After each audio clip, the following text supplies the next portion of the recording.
Hi, I'm Swarupa Sel, course instructor for Geotechnical Engineering. In this presentation, we will learn about classification of soil.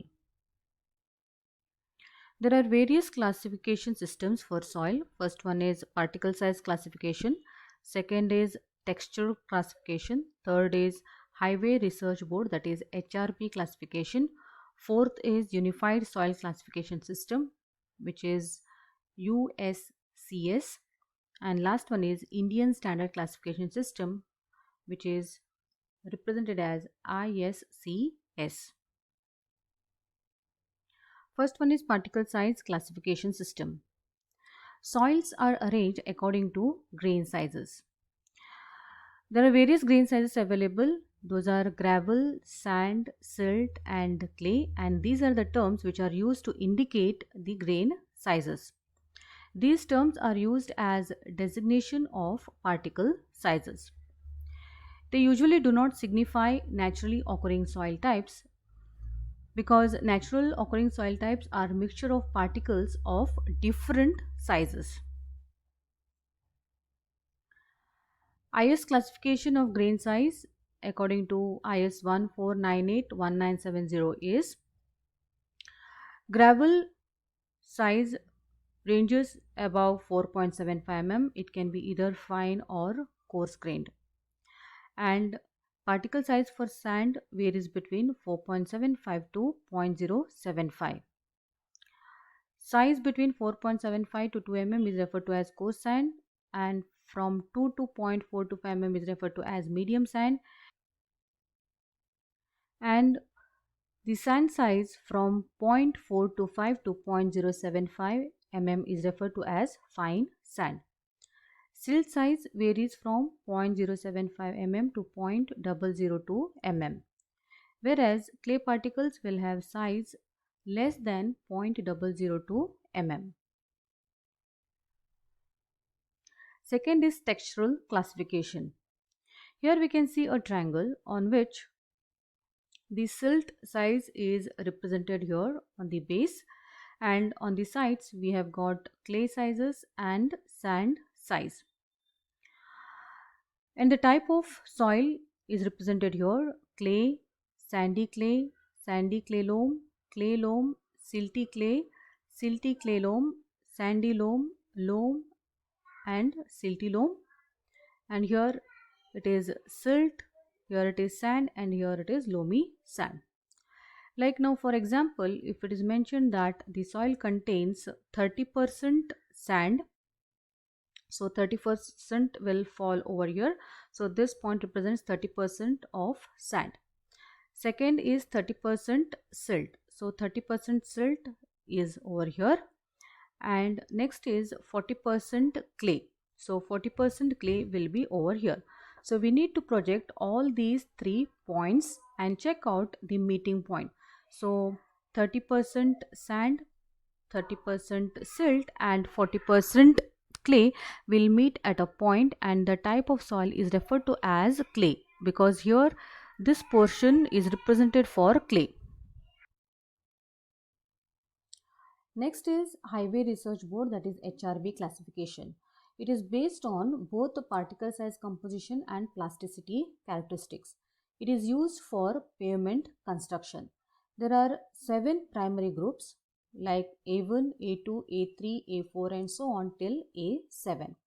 A1 is divided into 7 subgroups and A2 is subdivided into 4 subgroups. And that can be seen over here from this table. The granular materials range from A1 to A2 and silty clay materials range from A4 to A7. A1 is again classified as A1A, A1B and so on for A2 and A7. And for this classification, we need to know what is the group index value. And here the sieve analysis percent passing 2 mm IS sieve is shown as 50 max. For 425 micron sieve is shown, for 75 micron is shown. And the characteristics of fraction passing through 425 micron sieve, the liquid limit is represented, plasticity index is shown. And here the usual type of significant constant materials are mentioned, that is stone fragments, fine sand, silty soil, which can be clay, gravel and sand also. And under silty clay materials, it is silty soil and clay soil. The general rating for subgrade is mentioned as excellent to good, and here it is rated as fair to poor if it lies between A26 to A7. So now for HRB classification, we need to know how to find the group index value. We usually mention that group index of soil subgrade, if it ranges between 0 to 1, it is referred to as a good soil. Now after we find out GI, if the value of GI ranges between 0 to 1, then it is referred to as good soil. And it is referred to as fair soil if it ranges from 2 to 4. The soil will be poor if it ranges from 5 to 9, and it will be very poor soil if it ranges from 10 to 20. Here subgrade is nothing but the soil which is the base for the construction of the various layers of the pavement. So in transportation we refer to soil as subgrade, over which the layers of the road will be laid. Group index is used to describe performance of soil when used for pavement construction. It is not used to place a soil in a particular group. It informs about the suitability of soil to be used as a subgrade material. From the previous slide, we saw that the soil is characterized as good or poor based on the value of GI which we find out. Higher the value of GI, poorer is the quality of material. So here in this slide, we saw that if the GI value ranges from 10 to 20, it is referred to as poor soil. Hence, GI value has to be low. Then this soil will be suitable for construction of road. GI of soil depends on amount of material passing 75 micron ISC liquid limit and plastic limit. GI can be calculated using formula 0.2A plus 0.005 AC plus 0.01 BD. So after we calculate the value of GI, we can come to know whether the soil is poor or good soil. In this formula, A represents particle passing 75 micron greater than 35% but not exceeding 75%. The value lies between 0 to 40. So this will be more clear once we solve problem on how to find the value of GI. B represents particle passing 75 micron greater than 15% but not exceeding 55%. The value ranges from 0 to 40.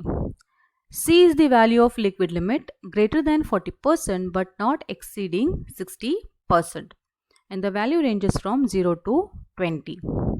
D is the value of plasticity index greater than 10% but not exceeding 30%, and the value ranges from 0 to 20.